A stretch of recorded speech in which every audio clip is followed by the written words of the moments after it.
Hello friends, and welcome back to this course titled as British Poetry.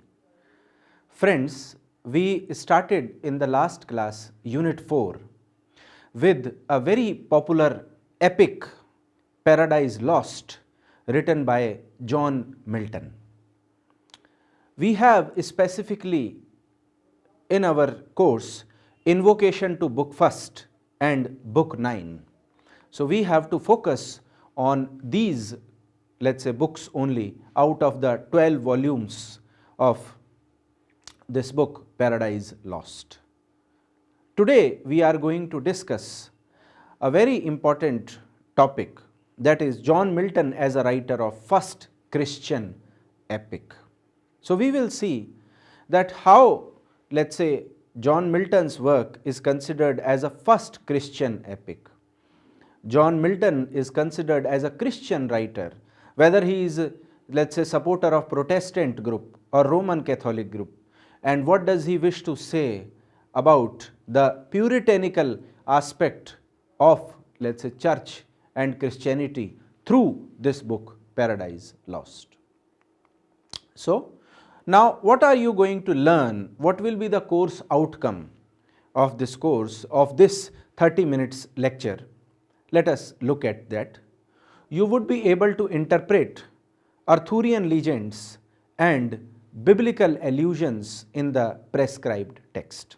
Friends, that is, let's say, a very important aspect of Paradise Lost. You would be able to learn, you would be able to understand that how the legends of King Arthur's time, or how the biblical allusions in this text Paradise Lost are going to be considered, are going to be evaluated in, let's say, this book Paradise Lost. So without wasting any time, let us move towards, let's say, considering John Milton as a first Christian epic writer. John Milton, who was born on 1608 and died in 1674, was born on December 9, 1608, into a prosperous bourgeois family.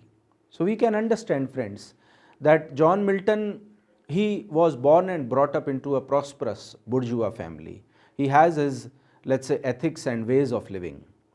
He was educated at St. Paul's School in London and Christ's College, Cambridge. From 1641, he gave up poetry for prose polemics for the sake of Puritan causes. So friends, he was so, let's say, staunch Puritan believer that for some time he gave up poetry and he started working on prose because of his Puritan causes. He was a Protestant, and from his childhood he disliked the religious policy of King Charles. John Milton was a Roundhead.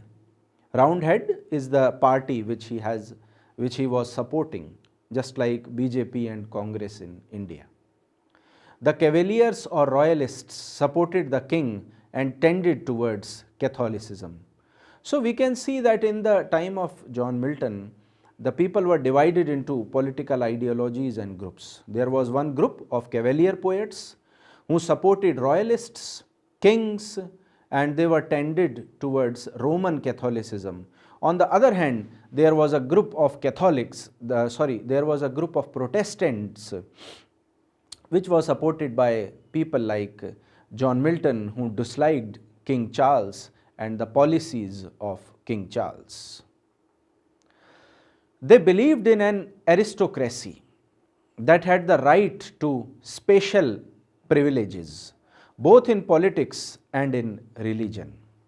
The Roundheads or Puritans believed in a wider distribution of political and economic power and the rights of every man to enjoy direct access to God. So friends, what was the, let's say, ideology of these people?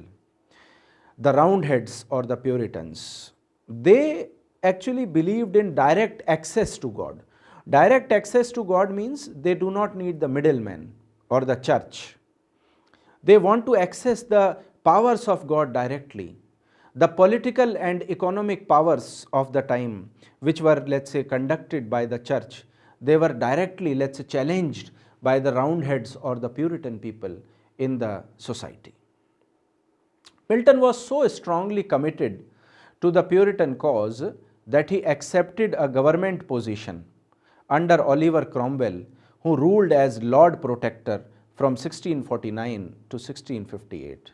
Friends, all of us know that there was a civil war which happened in the time of King Charles, and King Charles was beheaded, and then, let's say, this person Cromwell became the new leader, and he ruled between 1649 to 1658, and it was the time when John Milton was at a very strong position in the government. He, let's say, worked under this Lord Protector Cromwell. Milton was a radical Christian individualist who objected strongly and vocally to all kinds of organized religions, which he believed put barriers between men and God. Friends, from the, let's say, ideas of John Milton, we can understand that he was a radical person, logical person, rational person, who believed in Christian individualistic objections. He was strongly against, let's say, the staunch Christianity supported by Roman Catholics. He was against, let's say, all kinds of organized religions. Maybe it is Christianity or any other religion. So we can assume from this concept that Milton was a person who believed in individuality and individual rationality. Milton was therefore a rebel because he identified himself with a revolutionary cause. So we can say, as Milton was going against the supreme power, Roman Catholicism, so he can be considered as a rebel of his time.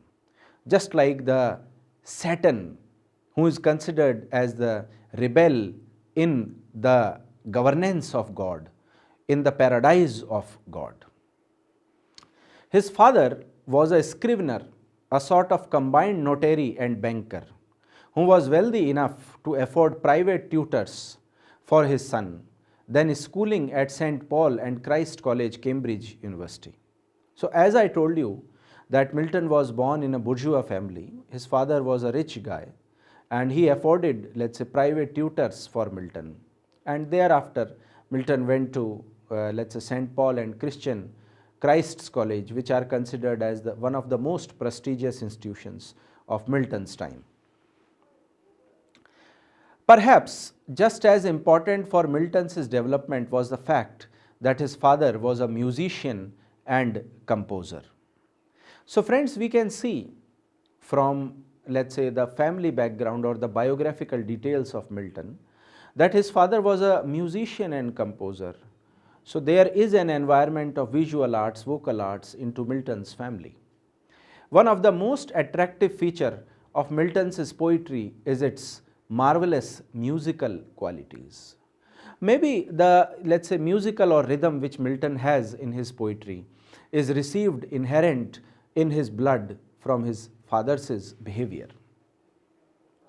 Since Milton had a small private income, he did not seek a profession when he left Cambridge, but stayed at home writing poetry and increasing his already amazing stock of knowledge. So friends, we can see from the life of Milton that he was a, let's say, isolated kind of person. He used to work on his own house, writing poetry, increasing his already amazing stock of knowledge. He was a self-learner. He wanted to learn from his own experiences, his own theoretical knowledge. Some people have said that Milton was one of the most learned men England has ever known. So, it means that Milton was very influential person of his age. He wrote poetry in Latin, Greek and Italian and read almost all the literature surviving from the Greek and Roman period. So we can understand, friends, that he was a well-learned man, versatile personality, and a master of many languages. He even read the Bible in Hebrew just before the religious and political quarrels in England came to a head. Milton went abroad for 15 months, meeting and talking with learned and famous men all over Europe.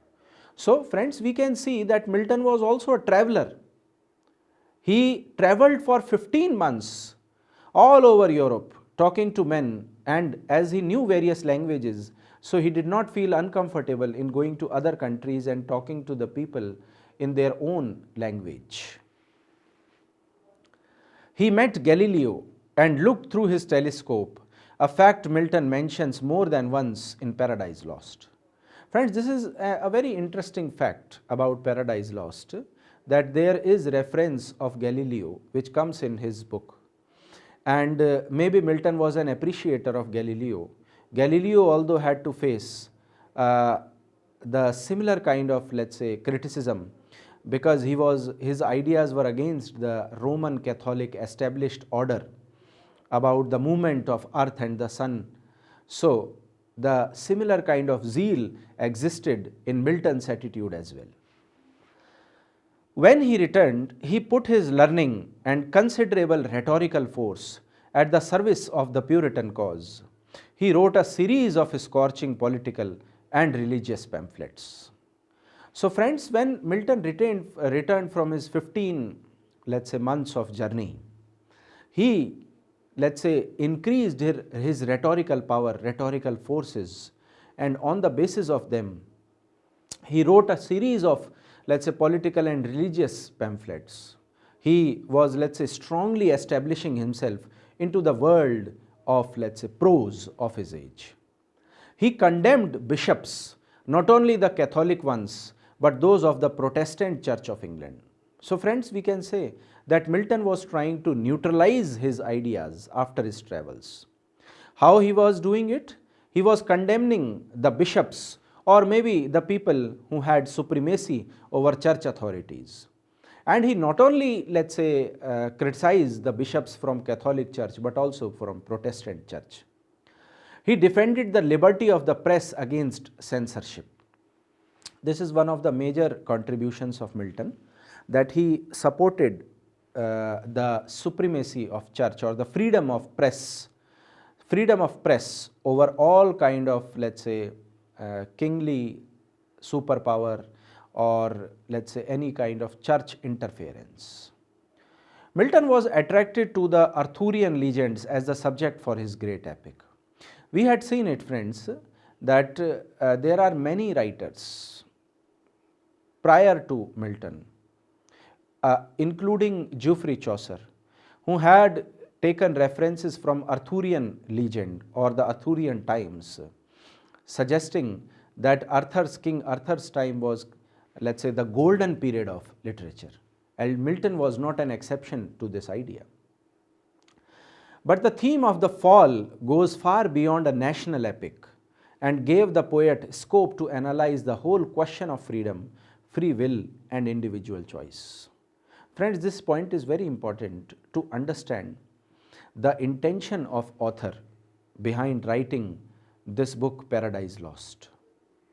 The intention is to not to make this epic as the national epic or the appreciation of people, but Milton wanted to, let's say, question the, let's say, concept of freedom, free will, and individual choice.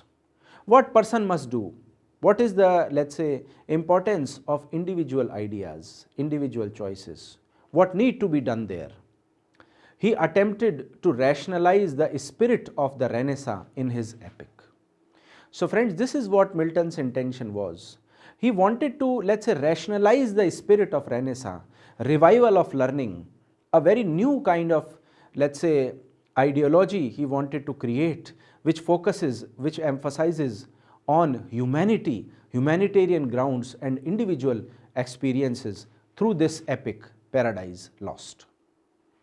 Let us take a reference from the poem so that we can understand that what Milton has to say through this poem, Paradise Lost. And I quote these lines from the poem.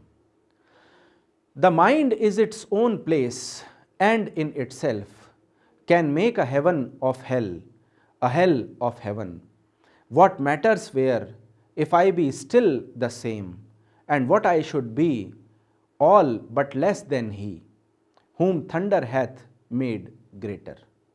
Friends, Milton here is saying that he believes in the supremacy of God. But what difference does it make if he, let's say, think not much about hell or heaven or the differences between them? Should he remain the similar kind of person, similar kind of, let's say, believer of Christianity in that case? Because Milton believes in the supremacy of God, not the church. Here at least we shall be free. The Almighty hath not built here for his envy, will not drive us hence. Here we may reign secure, and in my choice, to reign is worth ambition, though in hell, better to reign in hell than serve in heaven. Now, friends, this is a very important line which gives the complete philosophy of Saturn. This is the speech of Saturn, what he has to say about his ideology. Saturn wished to say that he do not want to work under the command of God. He want to set free himself. He is a believer of free will, free thinking, and which is why he conclude that it is better to reign in hell. It is better to govern hell rather than serve God in heaven. So we can say that Saturn was a person with free thinking, free ideology, free, let's say, concepts in his mind. Paradise Lost explains an entire theology. It is about the coming of sin into the world through the temptation of Adam and Eve by Satan after his defeat in heaven. Friends, we can consider this book Paradise Lost as a book of theology, a complete new theological ideology, completely new concept where Adam and Eve, and between Satan, what is happening in heaven. Who is defeated in this war? Who is tempted in this war? If Milton has justified the ways of God to men, all our questions about our relationship to God should be answered by implication from the poem. We can understand that, friends, that what are the justifications by God for men? What are the questions of relationship to God with human beings? How these questions need to be answered? What will be the implications of this relationship? All these things are justified by Milton in this book Paradise Lost. The success of the explanation, of course, depends on whether you accept the Christian worldview, even whether you accept Milton's special brand of Christian individualism. This is, friends, again a very important aspect of this book Paradise Lost. Milton is a person who wants to brand the Christian individualism. He wants to focus on a very different definition of Christianity, a very different definition of Christian beliefs. The task of explaining an entire physical and moral system is not one we attempt today. We divide our systems, believing that the world is too complex for the single theory to explain. And friends, in this way, in the present time, when we talk about, let's say, theories, we suggest that not one theory is sufficient to explain this kind of ideology or theology or physical or moral system, but there are multiple layers into human behavior which need to be still explored. Paradise Lost is the only epic to incorporate the celestial descent into a larger and indeed a comprehensive pattern of imagery, a pattern which includes the poem's two major events, the fall of Satan and of Adam. This is right, friends. When we talk about Paradise Lost, the fall of Adam is not only the case in the poem, but also the fall of Satan. And both have become the victim of their own choice. Satan chose to rebel against God. Adam chose to eat the fruit of knowledge with Eve, which is why they are themselves responsible for their fate and for their downfall. Milton interweaves those events into a fabric of multitudinous reference to height and depth, rising and falling, which appear on virtually every page and bind every incident of narrative into a closer unit. This is right, because Milton is a person who, let's say, knows the difference between the height and the depth, the rising and the falling, let's say, the virtue and the vices, and he is trying to locate all these things on each line or each page of this book Paradise Lost. Sometimes witty, sometimes ironic, sometimes simple and transparent, appearing now in an epithet, a phrase, a simile, as well as in the sweeping lines of action. The subtle working of this pattern turn incessantly a moral or metaphysical mirror upon objective events, and conversely translate moral events into spatial terms.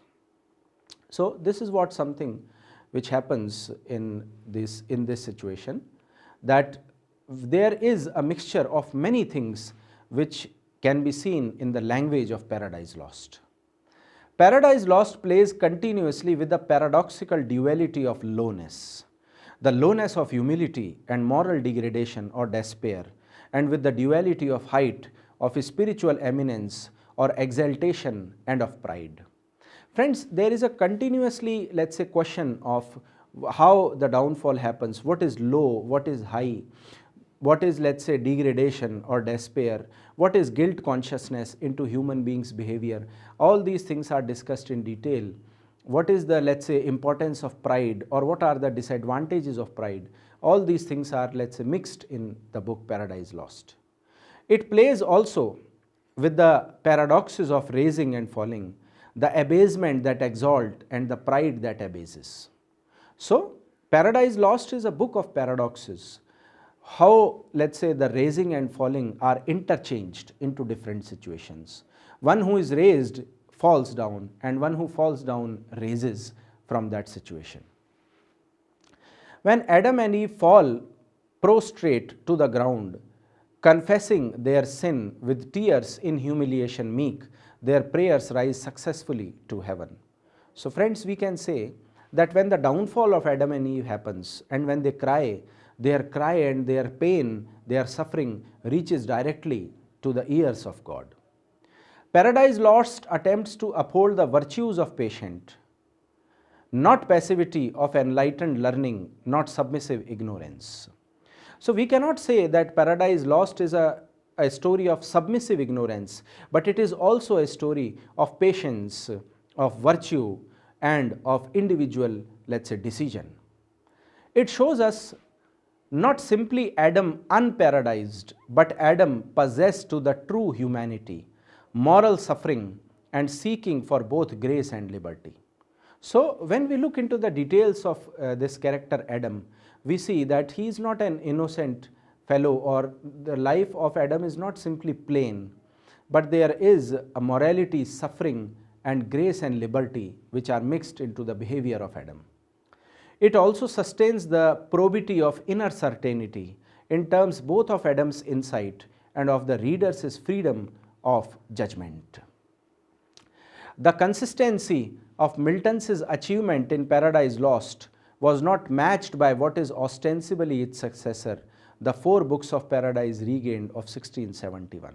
So, Milton was not able to achieve that success in Paradise Regained when he published it in 1671, but he has achieved a lot of fame through this book Paradise Lost. Despite its title, Paradise Regained does not assert the idea that the redemption of humankind hinges on Christ's resistance to temptation in the wilderness, though a job-like patient submission to the will of God is clearly a dominant theme. So friends, Milton do not emphasize too much on the downfall or guilt. Rather, he focuses more on the supremacy of God, the existence of God, and a complete, let's say, submission in front of the powers of God, which is why Milton is considered as a true Christian poet, and this book Paradise Lost is considered as a true Christian epic, because it emphasizes not only on the Arthurian legend of Adam and Eve, rather it focuses more on Milton's, let's say, faith, belief, and devotion towards God, the supremacy of God, but not the church. That is all for today. Thank you for listening.